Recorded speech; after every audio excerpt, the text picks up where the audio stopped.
जय जगन्नाथ।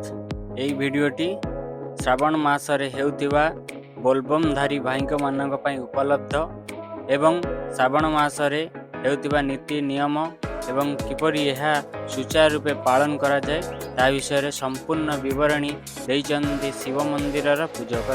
तेणुकरी भिडियोटी के संपूर्ण देखा भूलिबे। दयाकरी भिडियोटी के लाइक शेयर एवं सब्सक्राइब करेंगे। जदि भी ये वीडियो माध्यम किसी त्रुटि रही है दयाकरी कमेंट माध्यम जणाइए। जय जगन्नाथ। ओम नागेन्द्रहाराय त्रिलोचनाय भस्माय रागाय महीश्वराय नित्याय सुधाय दिगंबराय तस्य नाकाराय नमः शिवाय मंदाकिनी सलिलचंदन चर्चिकाय नंदीश्वर प्रमथनाथ महीश्वराय मंदार पुष्पं बहु पुष्पं सुपूजिताय तस्माकर नमः शिवाय शिवाय गौरीदेवानाथ वृंद सूर्याय दक्षाधरासकाय सिनीलकंठाय मूर्खध्वजाय तसे शिकान्ह नमः शिवाय वशिष्ठ कुंभो वैतमार्य मुनीन्द्र देवाचित शेखराय तंद्रा सेवी स्वामलोचनाय तस्वाकर नमः शिवाय यज्ञ स्वरूपाय जटाधराय पिनाकास्ताय सनातनाय दिव्याय देवाय दिगंबराय तस्य आकाराय नमः शिवाय। जय जगन्नाथ। जय जगन्नाथ। ना श्रावण मास केबेठु आरंभ? श्रावण मास होउची तार शास्त्रीय मतरे संक्रांति जो कर्कट संक्रांति बासी ठारू श्रावण मास आरंभ। किंतु लोकायत मते लोक पूर्णमी को आखि आगे रखी पूर्णमी बासी तो श्रावण मास हिसाब कर। ये श्रावण मास पूर्णमी मानि परियो जे भी संक्रांति मानि परियो। ना श्रावण मास मध्य रे जो श्रावण मास पालन करिवे किभଳି नियम भावे पालन करिवे? श्रावण मासर प्रकृत नियम पालन करिया बोले पूर्णमी बासी ठारू पूर्णमी ठारू श्रावण पूर्णमी गम्हा पूर्णमी पर्यंत आमिष वर्जन पियाज रसुन वर्जन तापर साधारण कहा पागरे खाइबनी निजे पागरे घरे अरुआ खाई मासक जाक पालन करिकी श्रावण पानी उठा जाए। निशा द्रव्य सब सेवन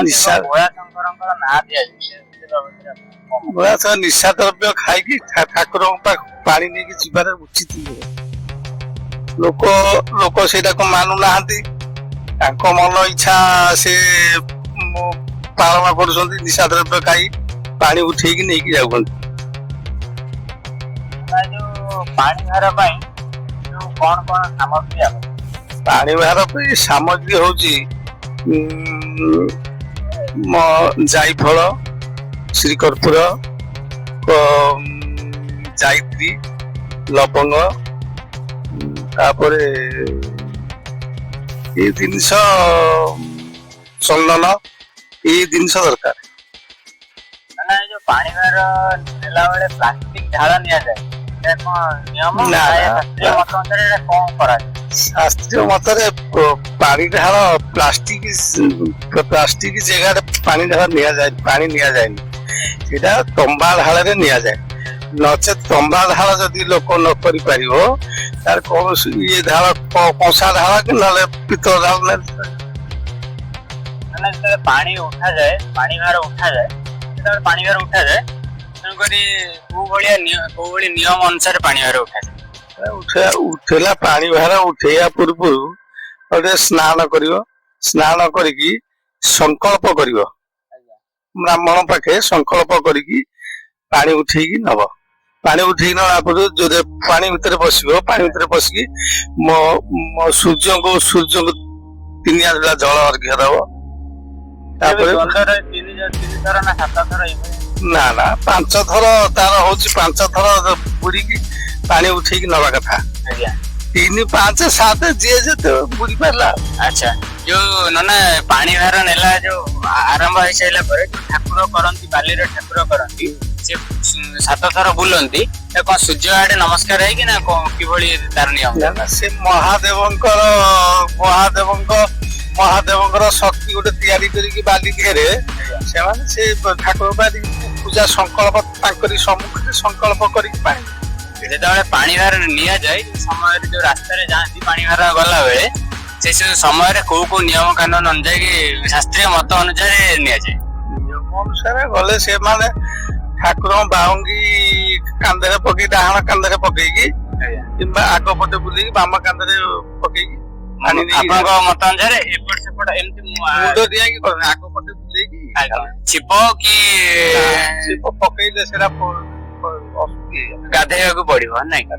ଆଚ୍ଛା ନା ନା ଏଇ ଯୋଉ ପାଣି ଭାର ଯେତେବେଳେ ସକାଳେ ଠାକୁରଙ୍କୁ ଢଳାଇବାକୁ ଯିବେ ସେଥିପ୍ରତି କଣ ନିୟମ ଅଛି ଶାସ୍ତ୍ରୀୟ ମତ ଅନୁସାରେ? ଢାଳିବାକୁ ଗଲେ ପାଣି ଢାଳ ଦେଇକି ଗଲେ ବାହୁଙ୍ଗି ସହକାରେ ପାଣି ନଦୀରେ ହଉ କିମ୍ବା ପୋଖରୀରେ ହଉ ବାହୁଙ୍ଗି ସହକାରେ ବୁଡିବେ ବୁଡେଇକି ଆଣି ବାହୁଙ୍ଗି ଟାକୁ ରଖିବେ ପଦାରେ ଗଛ ଉପରେ ଜାଗା ଉପରେ ରଖିକି ଉଚ୍ଚା ଜାଗାରେ ରଖିକି ଆଚ୍ଛା ପାଣି ବାହୁଙ୍ଗି ଖୋଲିକି ଢାଳ ଦେଇକି ମହାଦେବ ମନ୍ଦିରକୁ ଯିବେ।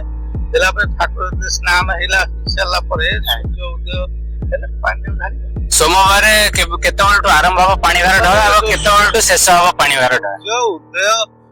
ଉଦୟ ହେଲାଠୁ ସାଢେ ଗୋଟେ ଭିତରେ ପାଣି ଢାଳିବା କଥା। ଉଦୟ ହେଲେ ଉଦୟ ଠାରୁ ସାଢେ ଗୋଟେ ଭିତରେ ପାଣି ଢାଳା ସରିବା ପରେ କଣ ସାଙ୍ଗେ ସାଙ୍ଗେ ଯୋଉ ନିୟମ କାନୁନ ଅଛି ତା ଭାଙ୍ଗିବା କଥା ନା? ନା ସେଇଟା ନିୟମ କାନୁନ ଅଛି। ଆପଣ ପାଣି ଢାଳି ସାରିଲା ପରେ କହିବେ ମୁଁ ତ ପାଣି ଢାଳିଦେଲି ମୁଁ ଏଣିକି ଯାହା ଖାଇପାରିବି ସେଟା ଠିକ ଯେବେ ଆପଣ